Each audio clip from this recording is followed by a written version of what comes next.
Bien, donc nous sommes dans la partie pratique pour appliquer le modèle de Hardy et Weinberg. Donc on vous propose l'examen de 3 populations réparties en fonction de leur génotype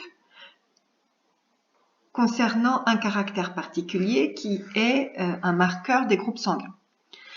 Ici, vous avez la méthode qu'il faut appliquer. Donc nous allons dans un premier temps calculer les fréquences alléliques de la population, puisque ce sont à partir de ces fréquences qu'on applique le modèle de Hardy et Weinberg. Donc, la probabilité d'avoir l'allèle grand M en un exemplaire, sa répartition dans la population, c'est l'ensemble des allèles grand M présents dans la population par rapport à tous les allèles présents dans la population. Donc, les individus N1 possèdent l'allèle grand M 2 fois, puisqu'ils sont homozygotes. Les individus N2 possèdent l'allèle qu'une seule fois, ils sont hétérozygotes, donc on les additionne qu'une seule fois. Ensuite, on additionne la totalité de la population étudiée. Le nombre vous était donné dans les consignes, 1279. Et on n'oublie pas de multiplier par 2, vu que chaque individu possède 2 allèles. Lorsque l'on fait le calcul, en respectant les parenthèses, les ordres de priorité, on tombe sur une fréquence de 0,53. Il faut toujours que cette fréquence soit comprise entre 0 et 1. Donc c'est un premier indice d'autocritique par rapport au résultat. L'autre allèle, c'est grand N, qu'on va nommer petit q, et du même principe, les individus N3, cette fois-ci, possèdent 2 fois l'allèle grand N puisqu'ils sont homozygotes. On rajoute une fois les individus hétérozygotes qui le possèdent en un exemplaire, et on divise par l'ensemble de la population fois 2. Et nous obtenons une fréquence de 0,47, et on a bien la vérification, petit p plus petit q est bien égal à 1. À partir de ces fréquences alléliques, il ne faut pas confondre, nous allons maintenant calculer les fréquences génotypiques, puis les proportions, vu que là, ce sont des proportions qu'il faut comparer.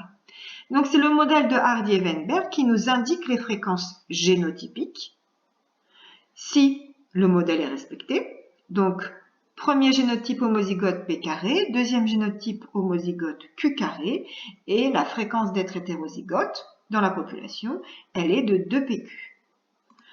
Pour calculer maintenant les proportions, il faut multiplier cette fréquence génotypique par la totalité des individus.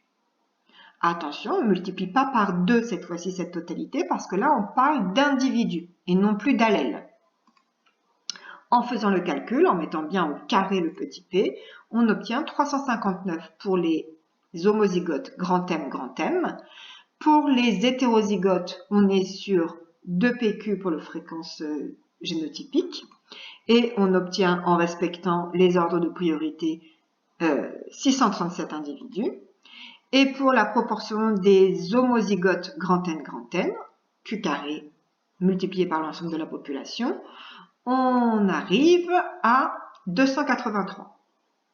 Donc, après avoir fait ces 3 calculs, il faut maintenant comparer par rapport aux proportions réelles. Dans les consignes, vous sont figurées des proportions réelles. Et nous, ce qu'on s'est embêté à faire, c'est de calculer des proportions théoriques si le caractère étudié suit la loi de Hardy et Weinberg, c'est-à-dire s'il est stable au cours du temps.